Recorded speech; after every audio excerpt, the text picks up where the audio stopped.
एका जंगलात एक वाघ राहत होता. तिथून काहीच अंतरावर एक महादेवांचं मंदिर होतं. त्यात एक पुजारी नित्यनेमाने शंकर महादेवांची पूजा करायचा. मंदिर डोंगरावर असल्यामुळे जास्त माणसं ह्या मंदिरात येत नव्हती. आजूबाजूला जंगली प्राण्यांचा वावर असायचा. असाच हा वाघ पण नेहमी मंदिरात यायचा. एकदा त्याची भेट तिथल्या पुजाऱ्याशी होते. पुजारी त्याला बघून घाबरतो, पण वाघ त्याला काहीच करत नाही. तो सरळ मंदिरात जातो. ते बघून पुजारी मागून ओरडतो, "वाघोबा, तुझ्या अंगाला खूप घाण वास येतोय." हे ऐकून वाघोबा जागीच थांबतो. त्याला पुजाऱ्याचे शब्द एकदम जिव्हारी लागतात. तो तसाच माघारी फिरतो, मंदिरात जात नाही. पुजारी जवळ येतो आणि त्याला सांगतो, "पुजारी, तू माझ्या डोक्यात असा वार कर ज्यामुळे मला मोठी जखम झाली पाहिजे."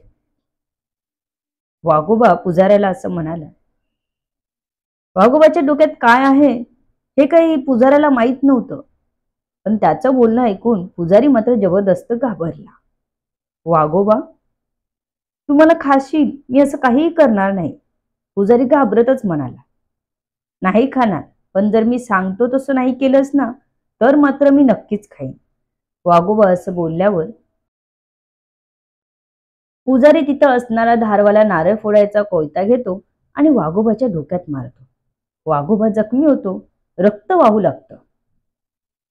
"आता आपण वर्षाने इथेच भेटू." एवढं बोलून वाघोबा भळभळती जखम घेऊन तिथून जंगलात निघून जातो. थोडे दिवस आठवत राहतं पुजाऱ्याला, पण नंतर पुजारी रोजच्या दैनंदिन व्यवहारात विसरूनही जातो.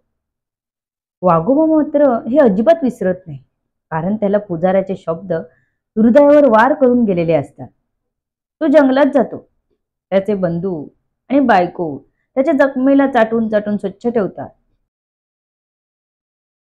तो स्वतःही आपल्या हाताने जखम साफ करून तिला बरी करतो. अगदी महिन्याभरातच त्याची जखम भरते. 5 ते 6 महिन्यात त्या जखमेचं नामोनिशाणही वाघोबाच्या डोक्यावर दिसत नाही. तो आता पुजाऱ्याला सांगितलेल्या दिवसाची वाट पाहत असतो. मनात त्याच्या ते वाक्य सारखं घुमत राहतं. जसा तो दिवस उजाडतो, वाघोबा पुन्हा त्या मंदिरात जातो. "पुजारी, मी आलोय. तुला बोललो होतो ना मी, आपण वर्षाने पुन्हा भेटू. तसा मी तुला आलोय भेटायला."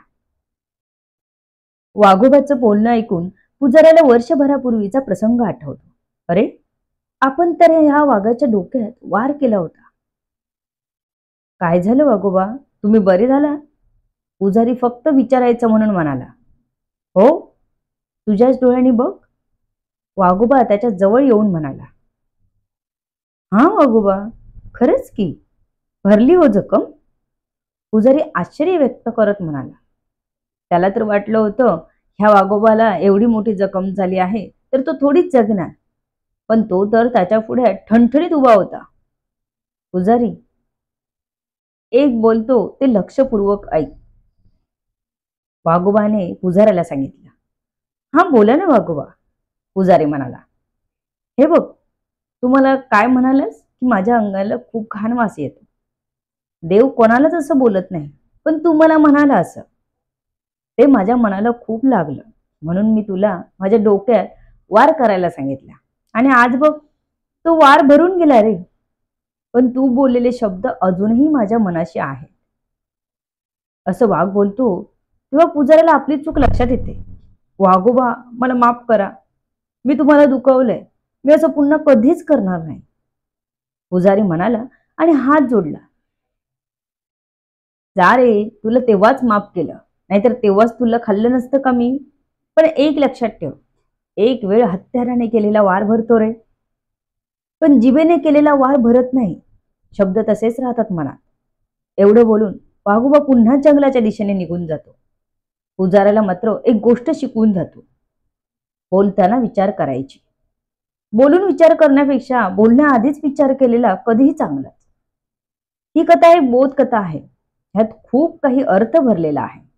वाघ बोलतो की नाही हे महत्वाचं नाही, गोष्ट आपल्याशी खूप बोलते हे महत्वाचं आहे. मला आई नेहमी सांगायची ही गोष्ट. ह्याचा लेखक कोण आहे मला माहित नाही, पण लहानपणी आईच्या तोंडून ऐकायला खूप मस्त वाटायची. तुम्हाला ही आवडली का ते कमेंटमध्ये सांगा.